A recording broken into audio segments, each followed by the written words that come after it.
Hello dear student, क्या हाल चाल है आपके। जैसे कि आप देख रहे हैं कि यहाँ क्लास 10th का जो पेपर है, ठीक है। तो यहाँ पे हम पेपर का कुछ क्वेश्चन सॉल्व कराने वाले हैं जो 20 नंबर के आए थे आपके ऑब्जेक्टिव क्वेश्चन, ठीक है। आप देखिएगा पहले। तो यहाँ सबसे पहले क्या कह रहा है, कोई अवतल दर्पण का जो वस्तु हो उसका आकार बराबर हो। बराबर मतलब इक्वल होना चाहिए कि मान लो कोई वस्तु यहाँ पे बनी हुई है और उसका इमेज जो हो सेम दूरी पे हो, ठीक।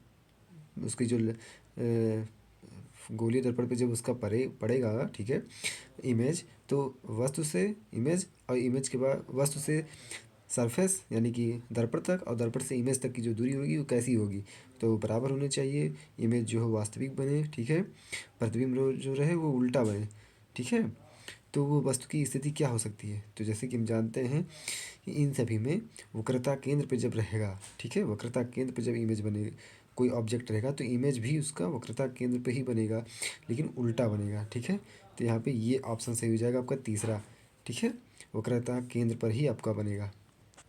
तो अब आगे देखते हैं दूसरा क्वेश्चन। ये हमने नहीं बताया था तो आया नहीं था, लेकिन देखने पे ये आसान ही था, बहुत आसान था।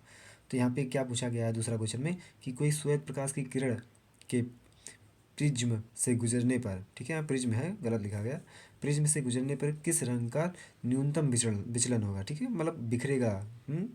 ठीक है, मतलब वेवलेंथ जो न्यूनतम रहे और उसका विचलन जो रहे भी ज़्यादा रहे, तो एज नहीं वेवलेंथ, सॉरी, यहाँ पे वेवलेंथ जो रहे वो क्या रहे, अधिक रहे, ठीक है। और उसका विचलन जो रहे बहुत ही कम रहे, विचलन में ना स्कैटर्ड होता हो बहुत कम। तो यहाँ पे जैसे कि हम जानते हैं जो रेड होगा, जो रेड होता है लाइट, उसका जो वेवलेंथ होता है वो ज़्यादा होता है। जो जिसकी वेवलेंथ ज़्यादा होती है उसकी जो स्कैटरिंग क्षमता है, इनकी विचलन वाली क्षमता होती है बहुत ही कम होती है। लेकिन इसके विपरीत देखेंगे जो वेवलेंथ किसी की कम होती है, जिसकी कम होती है, ठीक है, तो उसके स्कैटर्ड होने के यानी कि विचलन होने के चांसेस बहुत अधिक होते हैं, ठीक है। तो इसका ऑप्शन रहेगा सी, लाल।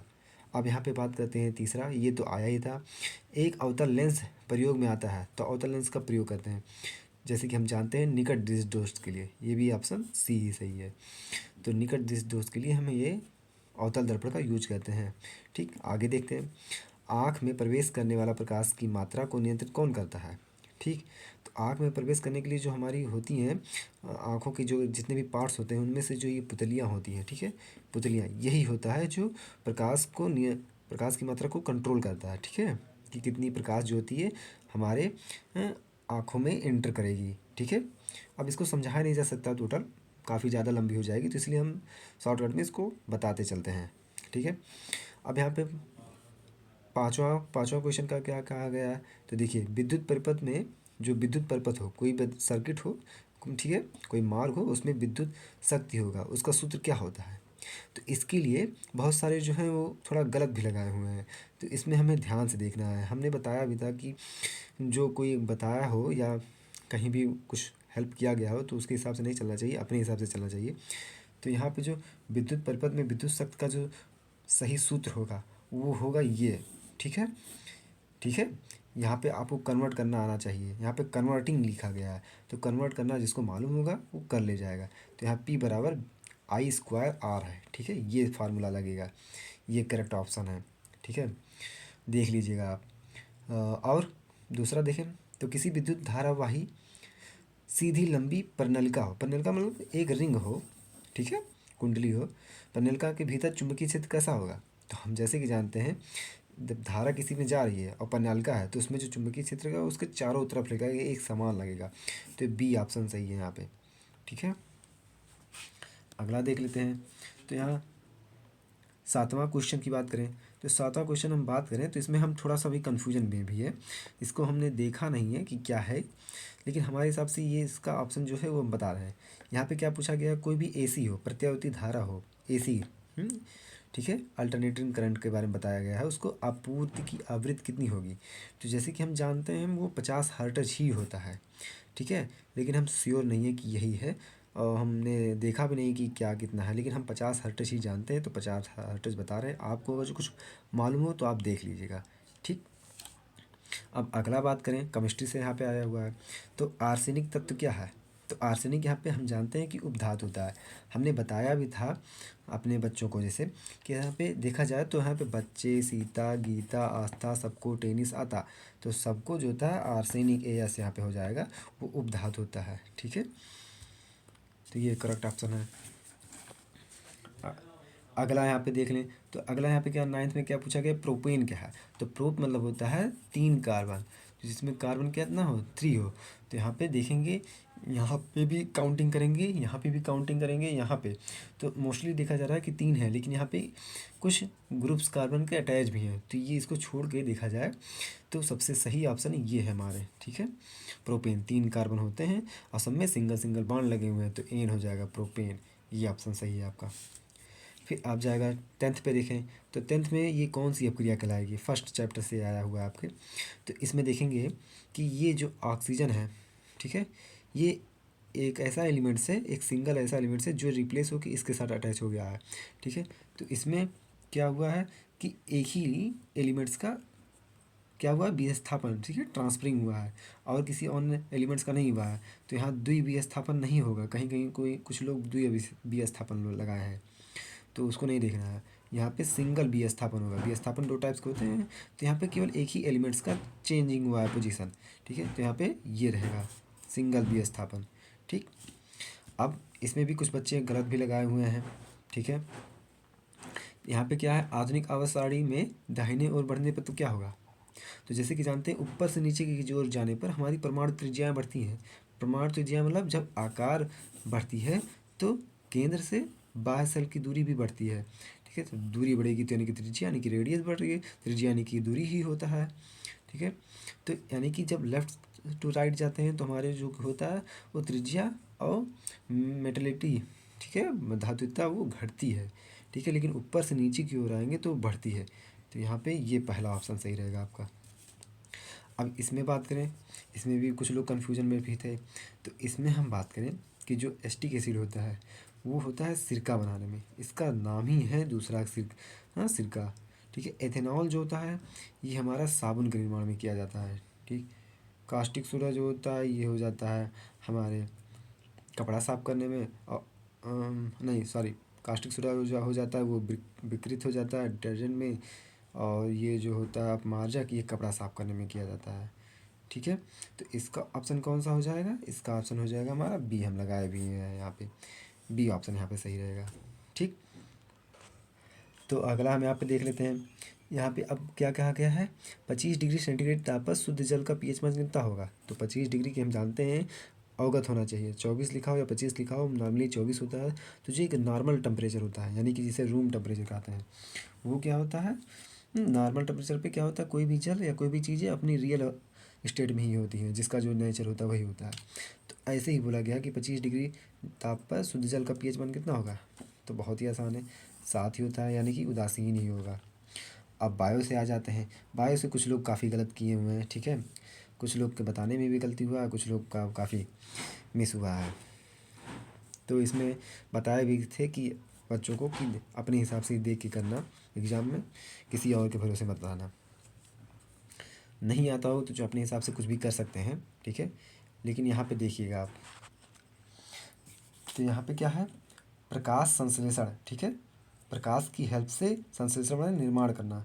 ठीक है, उस प्रोसेस के दौरान क्या नहीं बनता है, संश्लेषित माने बना हो, तो क्या बना नहीं है।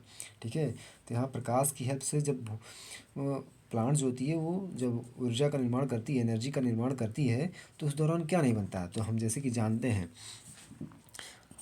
एटमॉस्फेयर से और हमारे क्या होते हैं लैंड से, प्लांट्स इनको लेती है और सनलाइट की प्रेजेंस में और क्लोरोफिल में क्या होता है, ग्लूकोज का निर्माण होता है। ठीक है, और प्लस क्या बनता है, O2 बनती है। ठीक है, तो इन सभी में क्या है कि हमें प्रकाश संश्लेषण के दौरान क्या होता है, ये भी यूज होता है, ये भी यूज होता है, ग्लूकोज भी बनता है और ऑक्सीजन भी बनता है। देखा जाए तो क्या नहीं बनता है, वो बनता है इसमें कार्बन डाइऑक्साइड नहीं बनता है। ठीक है, ग्लूकोज का निर्माण होता है। ठीक है, ऑक्सीजन का निर्माण भी होता है। ठीक है, ठीक है। और क्या देखा जाए तो कुछ मात्रा में जल वगैरह निकलेंगे भी, वो तो अलग बात है। लेकिन यहाँ पे क्या होता है, क्या नहीं बनता है, तो वो नहीं बनता है जो है कार्बन डाइऑक्साइड। यहाँ पे कार्बन डाइऑक्साइड का निर्माण नहीं होता है। अगर जो पौधा, आप खुद सोचिए, पौधा अगर जो खुद क्या करें, कार्बन डाइऑक्साइड छोड़े, तो हम लोग क्या छोड़ेंगे, ठीक है। तो ये आपको पता होना चाहिए, यहाँ पे ये ऑप्शन आपका सही है। बल्कि पौधा ऑक्सीजन देता है, ठीक है, जिससे हम ऑक्सीजन को इनटेक करते हैं। अब यहाँ पे पित्त का संश्लेषण कहाँ होता है, तो पित्त का संश्लेषण, संश्लेषण मतलब आपको पता होना चाहिए फॉर्मेशन होना। तो कहाँ फॉर्मेशन होता है, बनता कहाँ पे पूछा है, ठीक है, वो कहाँ कलेक्ट होता है उसके बारे में नहीं है। तो पित्त जो होता है यकृत में बनता है, ठीक। लीवर हमारी पित्त को बनाती है, बाइल को बनाती है, बाइल जूस को। लेकिन जब लीवर हमारा स्टोर नहीं कर पाता है उतनी क्वांटिटी में, तो वो जाके स्टोरिंग हाउस यानी कि पित्ताशय में स्टोर हो जाता है, ठीक है। इसलिए इसका कहा गया पित्त का आशय यानी कि घर। तो ये ऑप्शन नहीं रहेगा, ये ऑप्शन आपका सही है, लीवर। लीवर में वो पित्त बनता है। संश्लेषित कहाँ पे होता है ये पूछा गया है। बाकी ये तो बहुत आसान आया था। महाधोनी युद्ध में कितने कमरे होते हैं, तो 4 होते हैं, 4 कोष्ठ होते हैं, ठीक है। लेफ्ट एंड राइट, आलिंद और निलय।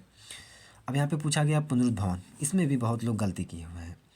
पुनरुद्भवन क्या होता है, हाँ जैसे मोस्टली हम लोग जानते हैं कि किस में होता है, प्लेनेरिया होता है उसमें हम जानते हैं। लेकिन बस आपको थोड़ा सा दिमाग लगाना चाहिए था। वो होता है अगर जो थोड़ा एडवांस लेवल में जो पढ़ा होगा या जो पढ़ाया होगा वो बखूबी जानता होगा। यहाँ पे जो पुनरुद्भवन, पुनरुद्भवन माने रीजनरेशन। तो जो रीजनरेशन की प्रोसेस होती है वो किस में पाई जाती है, तो पाई जाती है हाइड्रा एंड प्लेनेरिया में, ठीक है।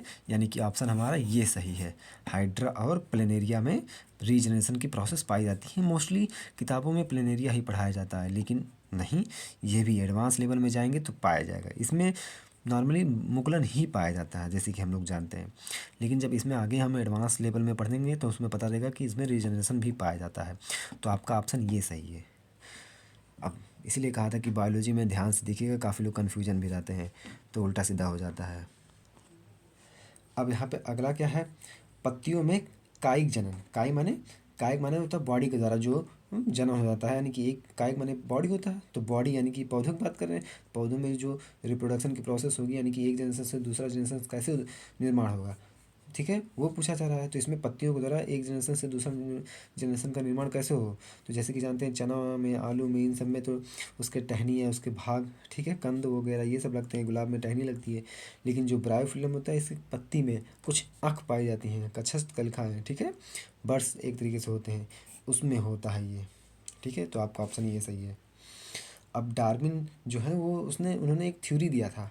वो थ्योरी थी नेचुरल सिलेक्शन के बारे में, ठीक है, ऑरिजिन के सिलेक्शन के बारे में है, ठीक है, उत्पत्ति के विकास के बारे में है, ठीक है। तो यहाँ पे प्राकृत जो होता है वो प्राकृतिक वर्णन का सिद्धांत दिए थे, इसलिए वो डार्विन प्रसिद्ध हुए थे, ठीक है। कि यहाँ पे नेचर सेलेक्ट करता है कि कैसा होगा आने वाली पीढ़ी, ठीक है। तो यहाँ पे नेचुरल सिलेक्शन होगा, यानी कि ये प्राकृतिक वर्ण सिद्धांत है, तो ठीक है। बाकी इन सभी के आधार पर नहीं है डार्विन परसेंट, ठीक है, वो सभी और सभी में आ जाते हैं। अब लास्ट क्वेश्चन देखते हैं। तो इसके बारे में भाई हमें भी नहीं मालूम था, ना ही हमने बताया था बच्चों को, तो इसलिए इम्पोर्टेंट नहीं था।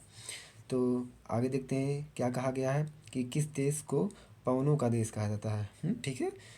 तो वो हो जाएगा डेनमार्क। वैसे ये प्रचलित है क्वेश्चन, लेकिन एक तरीके से हमने ये बताया नहीं था, तो इसलिए इसको हमने नहीं गिना है, काउंट नहीं किया है। देखा जाए इसमें 16 से 17 नंबर आसानी से काफ़ी हूबहू फंसे हुए हैं जो बताया गया था। बस कुछ पॉइंट है जिसमें हमने मार्क नहीं किया है, जैसे इसको, तो ये आए नहीं थे। बाकी काफ़ी अच्छी पेपर थी आपकी, तो उम्मीद है आपको समझ में आया होगा। कुछ गलत किए हुए हैं तो आपको उसको करेक्ट कर लीजिएगा। जय हिंद, जय भारत, गुड बाय।